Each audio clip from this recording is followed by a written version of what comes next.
I have a confession to make. I've been struggling with addiction for many years. I'm addicted to growing too many varieties of tomatoes. It has been a real problem for me, and it has been negatively impacting my garden's productivity and also driving me a little bit crazy. I have shared with you this struggle that I have in the past, and many of you have commiserated with me.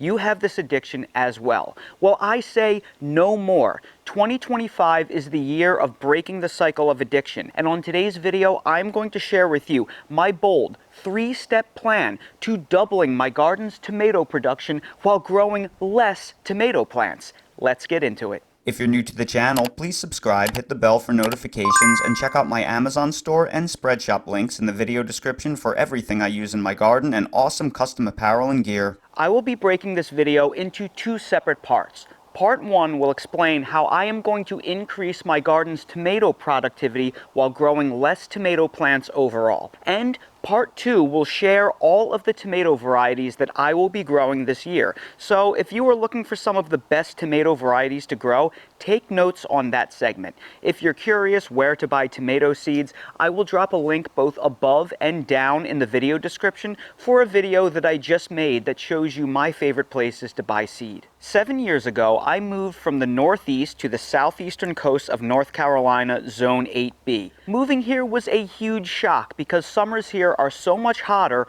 wetter, buggier, and more humid than where I grew up in New Jersey and Pennsylvania. And it was so much harder to grow tomatoes here in these conditions. So I embarked on a journey where I grew as many tomato varieties as possible to figure out just what were the best varieties at tolerating my new climate. What started as a research project in the spring of 2018 ballooned into a full-on tomato growing addiction. By 2022, I was growing a ridiculous 31 different varieties of tomatoes. I tried scaling back every year, but I failed miserably, growing 28 varieties in 2023 and an insane 27 varieties last year in 2024. That is just too many varieties for one person to manage and evaluate. I had lost sight of the original purpose of the project, and now I am finally going to reel things back in. Step 1 is to take what I have learned from growing literally hundreds of different tomato varieties over the last 7 summers and specifically focus and grow only the highest performing varieties. Because I was growing so many tomato varieties every season, it was negatively impacting my fruit production. Every year had me trialing so many new varieties. By default, most of them were duds. The majority of tomatoes I was harvesting every year were coming from the top quartile of the tomato plants that I was growing. The best 25% was giving me half my harvest. The middle 2 quartiles were basically only giving me a handful of fruits, and the bottom quartile, that bottom 25% of the tomatoes I was growing, was basically giving me nothing. So what I learned was, had I simply doubled down on the top 25% of the best performing varieties, I could have had a larger overall harvest while growing half the number of plants, which would have saved me a ton of time, energy, effort, fertilizer, and water. Also, keep in mind that I only have the ability as one man that works a full-time job to manage about 50 to 60 tomato plants each year when you factor in all the other stuff that I'm growing out in my garden. So when you are growing dozens of different varieties spread across 50 to 60 different plants, sometimes the varieties that you're growing are only represented by one single tomato plant. So when you factor in spring windstorms, cutworms, occasional early diseases like bacterial wilt, and things like that, every year I would invariably lose a handful of plants when they were only this big or so. And sometimes that would wipe out multiple varieties that I was growing because I was only growing one plant of each variety. Also, some plants that you grow will be invariably runts. Not every plant will grow as strong as the next. So if you're not growing at least 2 to 3 strong plants of each variety, you're not really going to be able to fairly evaluate them. So I was kind of driving myself nuts over it. This year, I am weeding out the duds, and I am consolidating things to the proven winners that I know that do very well here. I will be growing only 17 varieties of tomatoes this year, which still sounds like a lot, and it is. but it's the least number of varieties that I have grown over the last 6 years. And of those 17 varieties, 14 of them are proven heavy producers in my garden and climate. Only 3 varieties will be new to me. So because I have narrowed things down to only the best performers, I expect more production than ever, despite the fact I'm growing nearly half the number of varieties I grew at my absolute peak worst in 2022 and 37% less varieties than I grew last year. Step 2 of my bold plan is to set myself up for success as early as possible. Now, in previous years, I have spent efforts to start early determinate tomatoes and dwarf tomatoes well before my last frost date in containers to beat the rain and humidity in my climate. The torrential rainfall, heat, and humidity that begins here in June not only wrecks my tomato plants by drowning the roots in heavy rainfall and spreading all sorts of disease and insect pests, but it also makes the fruits that have already formed split on me, which ruins a large percentage of my harvest. I have found years ago that if I start some very early varieties of tomatoes in containers 45 to 60 days early, I could carry them outside in March during the warm days and then back inside at night if it was going to be too cold. So by the time mid-April rolled around and the frosts were done here, I could then carry them out loaded with fruit that were already beginning to swell to the maturity process. Then they would ripen that early crop in late April and into May while the weather was still dry and not terribly humid and no insect pests have emerged yet. And that would provide me with perfect crack-free fruits over a month early than the harvest out in my garden. But unfortunately, in the last 2 years, I have gotten away from that proven strategy. I spent my time experimenting with straw bale gardening one year and then building out a huge semi-permanent container garden the next, which definitely had their pluses. I had some great success doing that, but I found these methods to be less sustainable in my very hot, humid, wet environment. So again, I am going back to what worked for me and really double down on those early tomatoes. In fact, I already have some beautiful early determinate and dwarf tomato seedlings right here that are ready for transplant, and when I am done making this video, I'm going to start a little 6-cell tray of more early determinates to get a big jump start on the season. And step 3 is to build a roof over my tomato plants. If there is one thing that I have learned living here, it's that tomato plants hate rain. And by the way, this also goes for peppers, cucumbers, squashes, melons, eggplant, and most of the other common crops that we grow in our summer garden. Getting the leaves of the plants and the fruits of the plants wet is the bane of their existence, and all of those crops grow better in a greenhouse or a high tunnel. But not all of us, myself included, have the space and the money for such a glorious structure. So this winter, I have decided to reshuffle my garden to create an area that I intend to build a small roof over to grow my tomato plants. Hopefully I succeed and get it done, because it is not the easiest of undertakings, and we have had such a miserably cold January that it's really set me back. I just can't get out and do the work. It's been so terrible. So I'm not 100% confident that I can get this done. However, if you have the means of sheltering your tomato plants from the rain, particularly if you live in a warm and humid, rainy climate with a fairly long growing season, it will grow miles to increase your productivity. And that is my bold 3-step plan to double my tomato production while growing less plants overall and far less tomato varieties. Now I will share with you all of the tomato varieties that I will be growing this year. So the first thing I'm going to do is I'm going to explain to you why I'm growing all 17 of the varieties that I chose. Then at the end of the segment, I'll just post this graph, which will show you them all very neatly and cleanly in case you just want to take a screenshot and use that for getting some of these varieties for yourself. So first I'm going to start off with the Indeterminate tomatoes, and I'm growing 4 different cherry varieties. There is Super Sweet 100, which is the most vigorous of the red cherry tomatoes tomatoes that I've ever grown.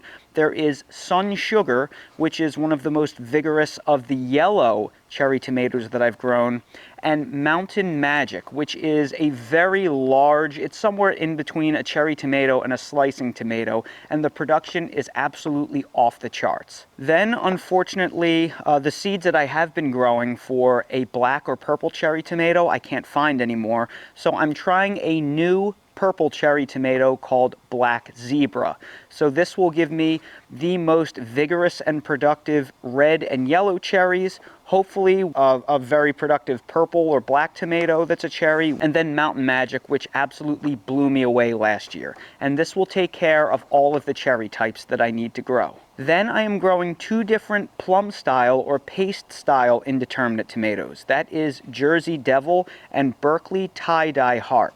Now, Jersey Devil is probably the best tasting plum tomato I've ever grown in my entire life, and they are huge, but it is an heirloom and it has a lot of problems with disease. It's one of the first tomatoes to die in my garden, but it tastes so good, I'm still going to put in the effort to grow a handful of plants. Berkeley Tie-Dye Heart is like an ox heart style tomato, which is also good for making paste or for making tomato sauce, but it is a very, very productive and vigorous one. I grew it a few years ago and it was a standout performer. I didn't grow it last year and I regret that, so I will be growing it again this year. Then we have my Indeterminate beefsteak tomatoes. Brandy Boy, Big Beef Plus, Carmelo, Chef's Choice Yellow, and a free seed that I'm getting that's brand new called Azoichka Yellow.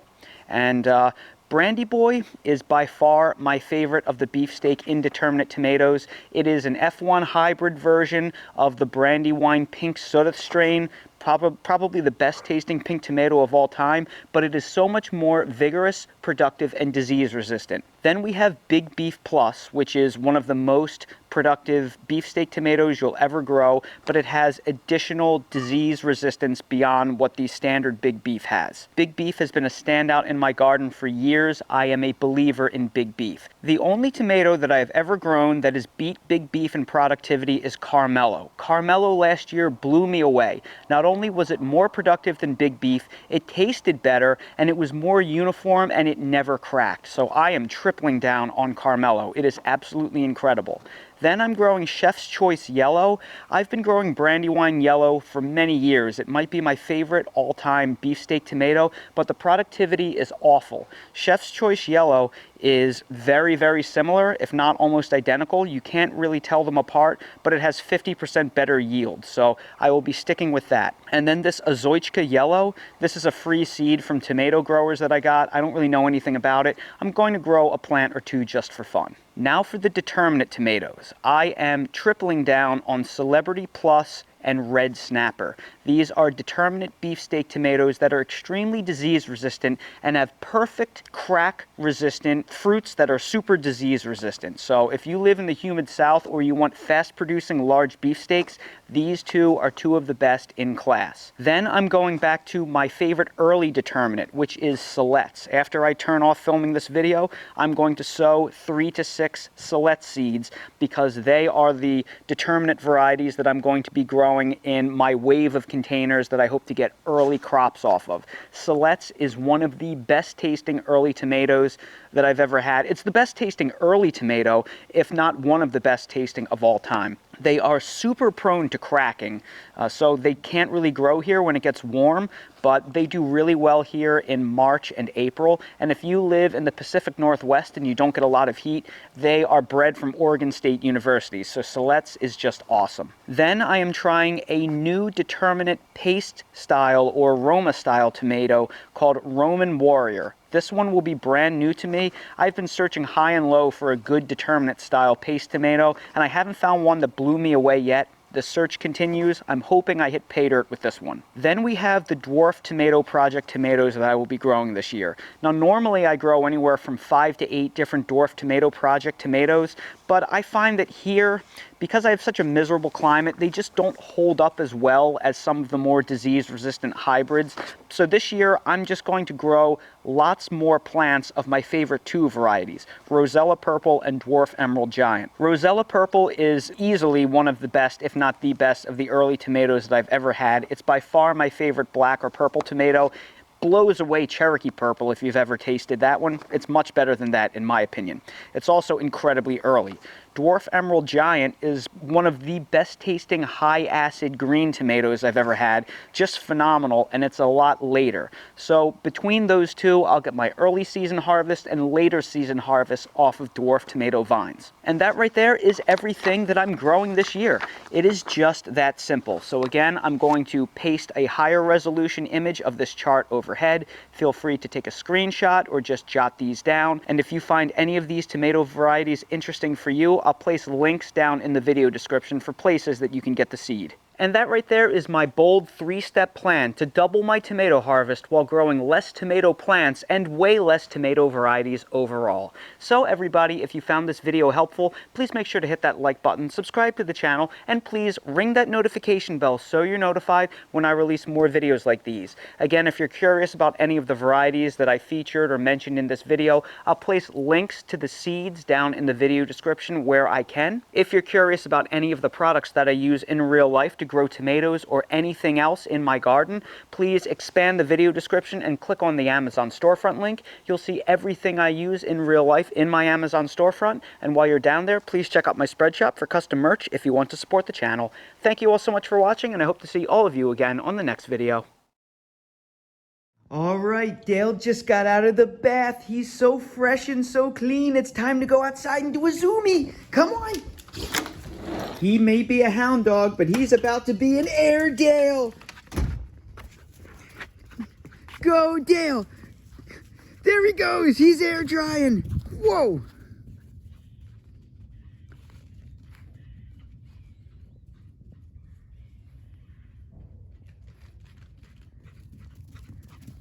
Whoa. Is he doing another one? He's doing another one. Oh, I thought he was done. He's still got more in him.